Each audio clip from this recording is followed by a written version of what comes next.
നമുക്ക് രേവതിയുടെ സച്ചിയുടെയും നാളത്തെ നല്ലൊരു കഥ കേട്ടാലോ? വീഡിയോ ഇഷ്ടപ്പെടുവാണെങ്കിൽ ഒന്ന് ലൈക്ക് ചെയ്ത് ഹൈപ്പ് ചെയ്യാൻ മറക്കരുത്. അതോടൊപ്പം തന്നെ ആദ്യമായി കാണുന്നവരാണെങ്കിൽ സബ്സ്ക്രൈബ് ചെയ്യാനും മറക്കരുത് കേട്ടോ. അങ്ങനെ ഒടുവില് അരുൺ ഒരു തീരുമാനം എടുത്തു. പോലീസുകാരനെന്ന് പറഞ്ഞിട്ട് കാര്യമില്ല, സച്ചിയോട് പ്രതികാരം ചെയ്യാനായിരുന്നു അയാളുടെ തീരുമാനം.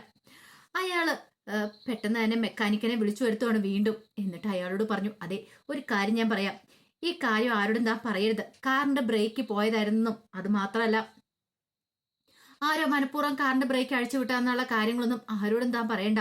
അയ്യോ സാറേ, അത് പിന്നെ അതെ, തന്നോട് പറയുന്ന താൻ അനുസരിച്ചാ മതി. അറിയാലോ, ഞാനൊരു പോലീസാന്ന വല്ല കാര്യം അറിയാലോ. പിന്നീട് തന്റെ സഹപ്രവർത്തനോട് പറഞ്ഞു, പറഞ്ഞതൊക്കെ ഓർമ്മയുണ്ടല്ലോ, ഒരു കാരണവശാലും SI സാറോ ആരും ഇത് അറിയാൻ പാടില്ല. നമ്മൾ 3 പേർക്ക് മാത്രം അറിയാൻ പാടുള്ളൂ. ഞാൻ SI സാറിനോട് വിളിച്ചു പറഞ്ഞു കഴിഞ്ഞു. അവന് ആ സച്ചി എന്നെ മനഃപൂർവ്വം വണ്ടി ഇടിപ്പിച്ച് കൊല്ലാൻ ശ്രമിച്ചെന്ന്. ഇനി അത് മാറ്റി പറയാനൊന്നും പറ്റില്ല. അവനിട്ട് ഒരു പണി കൊടുക്കാൻ പറ്റുന്ന സമയ, അതുകൊണ്ട് ഈ സമയം ഞാൻ മാക്സിമം വിനിയോഗിക്കും.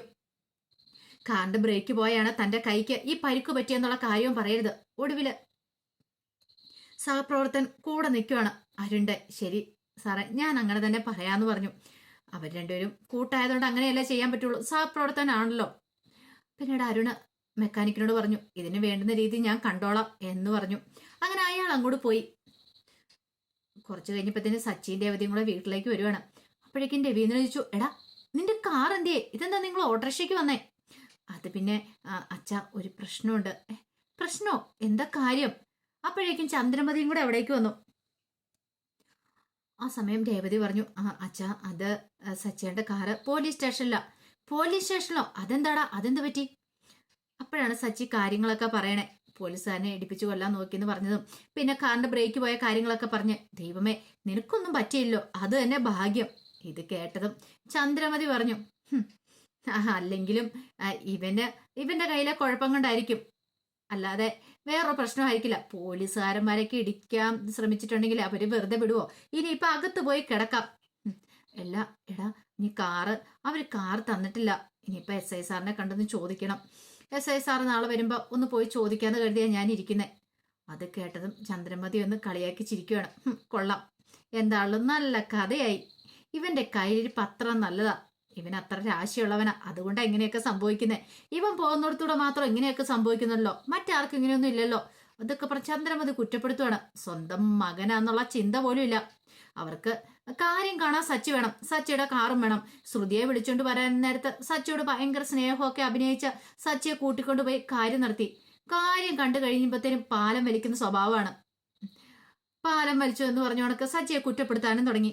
സച്ചിക്ക് പിന്നെ അകത്ത് പുത്തിരിയുള്ള കാര്യമൊന്നുമല്ല. തന്റെ സ്വന്തം പറ്റമ്മയെന്ന് പറഞ്ഞിട്ട് കാര്യമില്ല, സ്വഭാവം നന്നായിട്ടറിയാം. അതുകൊണ്ട് സച്ചി അധികം മൈൻഡ് ചെയ്യാനൊന്നും പോകുന്നില്ല. കേട്ട് കഴിയുമ്പോഴത്തേനും അതിനെന്തേലുമൊക്കെ മറുപടി പറയും.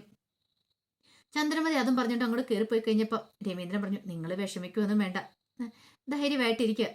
തെറ്റൊന്നും ചെയ്തിട്ടില്ലോ, പിന്നെ എന്തിനാ സങ്കടപ്പെടുന്നേ? കാർ നമുക്ക് എങ്ങനെയെങ്കിലും വാങ്ങിച്ചെടുക്കാന്ന് പറഞ്ഞു. ആ സമയം രേവതി, സച്ചിയായിട്ട് എനിക്ക് കുറച്ച് മാല കെട്ടി കൊടുക്കാൻ ഓർഡർ ഉണ്ട്, ഞാനൊരു കാര്യം ചെയ്യാം, ആ മാല കെട്ടാന്നും പറഞ്ഞുകൊണ്ട് രേവതി പോയി മാല കെട്ടാനുള്ള പൂവൊക്കെ എടുത്തോണ്ട് വരുവാണ്. പൂവൊക്കെ എടുത്തോണ്ട് വെച്ച് കഴിഞ്ഞപ്പം സച്ചി പറഞ്ഞ്, ഞാനും കൂടെ ഹെൽപ്പ് ചെയ്യാന്നും പറഞ്ഞ് സച്ചിയും കൂടുവാണ്. രവീന്ദ്രൻ അവരോട് സംസാരിച്ചുകൊണ്ടിരിക്കുമ്പം ചന്ദ്രമതി വീണ്ടും അങ്ങോട്ടേക്ക് വന്നു. അത് കണ്ടു. ഓ, ഇനിയിപ്പോ എളുപ്പമായല്ലോ. എടാ, നിനക്ക് ജോലിയും കൂലിയും ഒന്നും ഇല്ലെങ്കിലും കുഴപ്പമൊന്നുമില്ല, നിന്റെ ഭാര്യയെ സഹായിക്കാലോ. അതമ്മ അങ്ങനെ പറഞ്ഞത്? എടാ, ഇവൾക്ക് വലിയ വരുമാനമുള്ള ഒരു ജോലിയാണല്ലോ, പൂമാല കെട്ടിക്കൊടുക്കല്. ആക്കിയുള്ള പറച്ചിലാണ്. അപ്പൊ പിന്നെ കാര്യങ്ങളൊക്കെ കുറച്ചുകൂടെ എളുപ്പമായി. നിനക്കിപ്പം ജോലിയില്ല, കൂലിയില്ല, കാരണം വണ്ടി പോലീസുകാര് പിടിച്ചു വെച്ചല്ലോ. അപ്പൊ പിന്നെ നിനക്ക് നിന്റെ ഭാര്യയോടൊപ്പം കൂടാം, 2 പേർക്കും പൂമാലയൊക്കെ കെട്ടി ഇങ്ങനെ ആസ്വദിച്ചിരിക്കാം. പിന്നെ ഇവൾ അടുക്കള ജോലി ചെയ്യുമ്പം അടുക്കള ചെല്ലാം, തുണി അലക്കുന്ന സമയത്ത് തുണി ഉരിപ്പിഴിഞ്ഞിടാം. എന്തൊരു അന്തസ്, അങ്ങനെ നിനക്ക് നിൽക്കാന്ന് പറഞ്ഞു. സച്ചി പറഞ്ഞു, അതത്ര അന്തസ് കുറവാന്ന് എനിക്ക് തോന്നുന്നില്ല. എന്റെ ഭാര്യയോടൊപ്പം ഞാൻ ഭാര്യയെ സഹായിച്ചെന്നോർത്തോണ്ട് ഒന്നും സംഭവിക്കാൻ പോകുന്നില്ല, ആകാശം ഇടിഞ്ഞു വീഴാൻ പോകുന്നില്ല. രവീന്ദ്രൻ പറഞ്ഞു, അത് ശരിയാ ചന്ദ്രേ, രേവതി മോളെ സഹായിച്ചെന്നോർത്ത് എന്താ പ്രശ്നം ഇരിക്കുന്നേ? പിന്നെ അവന്റെ കാറിന്റെ കാര്യം, അവന്റെ ഭാഗത്ത് തെറ്റില്ലെങ്കിൽ ആ കാർ ഉറപ്പായിട്ടും കിട്ടും. നീ അതിനെ മഞ്ഞുകൊള്ളേണ്ട കാര്യമില്ലാന്ന് പറഞ്ഞു. രേവതിക്ക് ഇത് കേട്ടിന് ഭയങ്കര വിഷമമായിപ്പോയി. രേവതി ഒരു കാര്യം വിചാരിച്ചു, ഇതങ്ങനെ വെറുതെ വിട്ടിട്ട് കാര്യമില്ല. സച്ചേട്ടനോട് പറയാതെ പോലീസ് സ്റ്റേഷൻ വരെ ഒന്ന് പോയാലോ? ഒരു പക്ഷെ സച്ചേട്ടൻ അറിഞ്ഞു കഴിഞ്ഞിട്ടുണ്ടെങ്കിൽ പിന്നെ സമ്മതിക്കത്തില്ല, അല്ലെങ്കിൽ സച്ചേട്ടനും കൂടെ വരണമെന്ന് പറയും. സച്ചേട്ടൻ വന്ന് അവിടെ കിടന്ന് പ്രശ്നം ഉണ്ടാക്കത്തുള്ളൂ. അങ്ങനെ മാല കിട്ടി കഴിഞ്ഞപ്പോൾ രേവതി പറഞ്ഞു, സച്ചേട്ടാ, ഞാൻ കൊണ്ടേ മാല കൊടുത്തിട്ട് വരാന്ന് പറഞ്ഞു. രേവതി, ഞാൻ പോയിക്കോളാം, വേണ്ട സച്ചേട്ടാ, ഞാൻ കൊണ്ട് കൊടുത്തിട്ട് വന്നോളാന്ന് പറഞ്ഞു. സ്കൂട്ടി ഉണ്ടല്ലോ. അങ്ങനെ രേവതി മാല കൊടുക്കാനായിട്ട് പോയി. മാലയൊക്കെ കൊടുത്തു കഴിഞ്ഞിട്ട് രേവതി നേരെ സ്റ്റേഷനിലേക്കാണ് പോകുന്നത്. അപ്പൊ സ്റ്റേഷനിൽ ചെന്ന് എസ് ഐ സാറിനോട് കാര്യങ്ങൾ തിരക്കാം എന്നൊരു വിചാരത്തോടെ ചെല്ലുവാണ്. അങ്ങനെ ചെന്ന് കഴിഞ്ഞപ്പോൾ തന്നെ ഒരു പോലീസുകാരൻ ചോദിച്ചു, എന്താ? അല്ല, എസ് ഐ സാറിനെ കാണാൻ വേണ്ടി വന്നാ. സാറ് എത്തിയിട്ടില്ല, ഒരു കാര്യം ചെയ്യാൻ അവിടെ ഇരിക്കുക, സാറ് വരുമ്പം വിളിക്കാന്ന് പറഞ്ഞു. അങ്ങനെ രേവതി അവിടെ മാറിയിരിക്കുവാണ്. കുറച്ച് കഴിഞ്ഞപ്പോഴത്തേനും സച്ചിയുടെ കാർ ഓടിച്ചുകൊണ്ടുവന്ന് ആക്സിഡന്റ് പറ്റിയ ആ പുള്ളിക്കാരൻ പോലീസുകാരന് തന്റെ സഹപ്രവർത്തകനോട് സംസാരിച്ചുകൊണ്ടിരിക്കുകയാണ്. അപ്പോഴേക്കും അയാൾ ചോദിച്ചു, അല്ല എന്ത് പറ്റിയതാ സാറേ ഈ കൈക്ക്? അല്ല, രാവിലെ ഒന്നും ഇല്ലായിരുന്നല്ലോ, പെട്ടെന്ന് എന്ത് പറ്റിയതാ? ഓ, അതൊന്നും പറയണ്ട. അതെ, ഒരു കാറിന്റെ ബ്രേക്ക് പോയ കാർ ഓടിച്ചോണ്ട് വന്നാന്ന് പറഞ്ഞു. ബ്രേക്ക് പോയ കാറോ? അതേന്നേ, അരുൺ സാർ ഒരു കാറ് പിടിച്ചോണ്ട് ഇട്ടിട്ടില്ലേ? അപ്പൊ രേവതി പുറത്തിരുന്ന് കേൾക്കുന്നുണ്ടായിരുന്നു. അരുൺ സാറ് ആ ചെറുപ്പക്കാരനുമായിട്ട് എന്തോ വഴക്കും പ്രശ്നങ്ങളൊക്കെ ഉണ്ട്. അപ്പൊ ആ കാറിന്റെ ബ്രേക്ക് പോയതായിരുന്നു. അങ്ങനെ ബ്രേക്ക് പോയ കാർ വന്ന് അരുൺ സാറിന്റെ ബൈക്കിന് ഇടിച്ചു. അപ്പൊ അരുൺ സാറ് പറയുന്ന അരുൺ സാറിനെ മനഃപൂർവ്വം കൊല്ലാൻ ശ്രമിച്ചെന്നാ. എന്നിട്ട് എന്നോട് വണ്ടി എടുത്തോണ്ട് വരാൻ പറഞ്ഞു. ഞാൻ പോയി വണ്ടി എടുത്തോണ്ട് വരുന്ന വഴിക്ക് കാറിന്റെ ബ്രേക്ക് ഇല്ലെന്നുള്ള കാര്യം എനിക്ക് മനസ്സിലായത്. പെട്ടെന്ന് ഒരു വിത്ത് ഞാൻ എങ്ങനെയോ ഇടിപ്പിച്ച് നിർത്തി. ആ സമയത്ത് എന്റെ കൈക്കൊരു ഫ്രാക്ചർ പറ്റിയതാ. എന്ത് ചെയ്യാനാ? അരുൺ സാറിന് കാരണോ? അല്ലെങ്കിൽ ആ ചെറുപ്പക്കാരന് ഒരു പ്രശ്നമില്ലെന്നേ. അതിന്റെ ലൈസൻസ് കട്ടാക്കുമെന്നും പറഞ്ഞോണ്ടാ. മനഃപൂർവ്വം അരുൺ സാർ ചെയ്യുന്ന പ്രവൃത്തിയാ. വാശിയും വൈരാഗ്യം തീർക്കുക. അല്ലാതെ അരുൺ സാറിന് ഈ പറയുന്ന കുഴപ്പങ്ങളും കാര്യങ്ങളും ഒന്നുമില്ല. മനഃപൂർവ്വം അയാൾ ഇടിക്കാൻ ശ്രമിച്ചൊന്നുമല്ല. വണ്ടിയുടെ ബ്രേക്ക് പോയതാ. പിന്നെ ഞാൻ എൻ്റെ കൂട്ടുകാരൻ മെക്കാനിക്കിനെ വിളിച്ചോണ്ട് വന്നാ വണ്ടി ശരിയാക്കി എടുത്തോണ്ട് വന്നതൊക്കെ. ഓ, ഭാഗ്യം കൊണ്ട് എൻ്റെ ജീവൻ തിരികെ കിട്ടിയത്. അല്ല, എന്നിട്ട് സാർ എസ് ഐ സാറിനോട് പറഞ്ഞില്ലേ? ആരോടും പറയണ്ടെന്നാ അരുൺ സാറ് പറഞ്ഞിരിക്കുന്നേ. തൽക്കാലത്തേക്ക് രഹസ്യമായിരിക്കണം പോലും. പിന്നെ ഞാനിത് പറഞ്ഞ കാര്യം താനിത് ആരോടും പറഞ്ഞേക്കില്ല കേട്ടോ രതീഷേ. ഓ, ഞാൻ ആരോട് പറയാനാ സാറേന്ന് പറഞ്ഞു.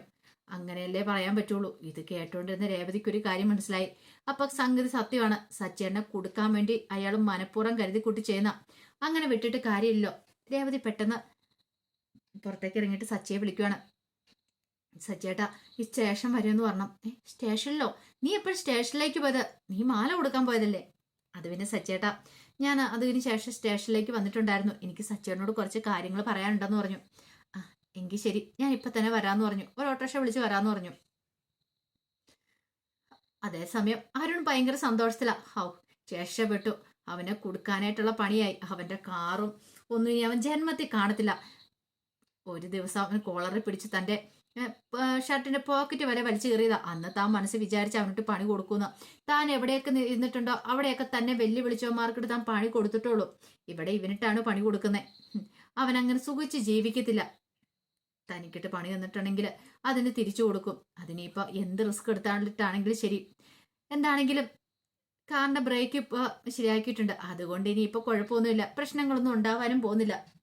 എസ് ഐ സാറ് വന്ന് കഴിയുമ്പോഴത്തേനും ധൈര്യമായിട്ട് പറയാം, കാരണം ബ്രേക്കും കാര്യങ്ങളൊക്കെ ഉണ്ടായിരുന്നു.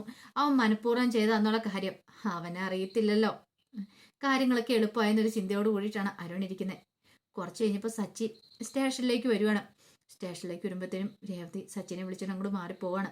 എന്താ രേവതി, നീ എന്നോട് എന്താ പെട്ടെന്ന് വരാൻ പറഞ്ഞേ? അത്യാവശ്യമായിട്ട് കാണണമെന്ന് പറഞ്ഞേ. സച്ചേട്ടാ, അരുൺ എന്ന് പറയുന്ന പോലീസുകാരൻ നമ്മളെ മനഃപൂർവ്വം കൊടുക്കാൻ നോക്കിയതാ. അല്ല, അതെങ്ങനെ നിനക്ക് മനസ്സിലായി? അതെ, സച്ചേന്റെ കാർ ഓടിച്ചോണ്ട് വന്ന ആ പോലീസുകാരനില്ലേ, അയാൾക്ക് ഒരു ആക്സിഡന്റ് ഉണ്ടായിരുന്നു വരുന്ന വഴിക്ക്. കാരണം ബ്രേക്ക് ഇല്ലാത്തതുകൊണ്ട് അയാളുടെ കൈയൊക്കെ ഇങ്ങനെ പ്ലാസ്റ്റിക് തൂക്കിയിട്ടേക്കുക. അയാൾ മറ്റൊരു പോലീസുകാരനോട് ഞാൻ പറയുന്നത് കേട്ടു. അങ്ങനെ കേട്ട കാര്യങ്ങളൊക്കെ പറയണം. എല്ലാം കേട്ട് കഴിഞ്ഞപ്പോൾ സച്ചി പറഞ്ഞു, അങ്ങനെയാണല്ലേ, മനഃപൂർവ്വം എന്നെ കൊടുക്കാൻ ശ്രമിക്കുക. ഒരു കാര്യം ചെയ്യാം, എസ് ഐ സാറ് വരട്ടെ, സാറിനോട് കാര്യങ്ങൾ സംസാരിക്കാം. ഇതങ്ങനെ വെറുതെ വിടാൻ ഞാൻ ഉദ്ദേശിക്കുന്നില്ല. സച്ചി ആരാന്ന് കാണിച്ചു കൊടുക്കാം. എസ് ഐ സാർ വരുന്നോടം വരെ നമുക്കിവിടെ വെയിറ്റ് ചെയ്യാമെന്ന് പറഞ്ഞുകൊണ്ട് രണ്ടുപേരും കൂടെ വെയിറ്റ് ചെയ്ത് നിൽക്കുകയാണ്. എന്താണെങ്കിലും അരുണിട്ട് നല്ല പണി തന്നെ കിട്ടാൻ പോകുന്നത്. കാരണം മറ്റേയാളുടെ കൈക്ക് പ്രശ്നമുണ്ടല്ലോ. ഇനിയിപ്പോൾ അയാളോട് ചോദിക്കാൻ പറയും. അയാളോട് ചോദിക്കുമ്പോൾ ആദ്യം അയാൾ കള്ളത്തരം പറഞ്ഞാലും അയാൾക്ക് സത്യാവസ്ഥ പറയാതിരിക്കാൻ പറ്റില്ല. അങ്ങനെ വീണ്ടും അരുണിന്റെ പണി അയാളുടെ തൊപ്പി തെറിക്കുമെന്ന് പോലും അറിയാൻ പറ്റില്ല ഇനി. കാരണം ഇത്ര വലിയ കള്ളത്തരങ്ങൾ കാണിക്കുന്നവരെ പോലീസ് യൂണിഫോം ഇട്ട് ഇരുന്നിട്ട് കാര്യമൊന്നുമില്ലല്ലോ. എന്താണെങ്കിലും അതിനുള്ള സാധ്യതകൾ കൂടുതൽ കാണുന്നുണ്ട്. അരുണിന്റെ തൊപ്പി തെറിപ്പിക്കാൻ വഴിയുണ്ട്. രേവതി സച്ചിയും കൂടെ ചേർന്നിട്ട് ആ കഥകളൊക്കെ നമുക്ക് എല്ലാവർക്കും കാത്തിരിക്കാട്ടോ. ഒരിക്കൽ കൂടി എല്ലാവർക്കും ശുഭരാത്രി നേർന്നുകൊണ്ട് നിർത്തുന്നു. നന്ദി.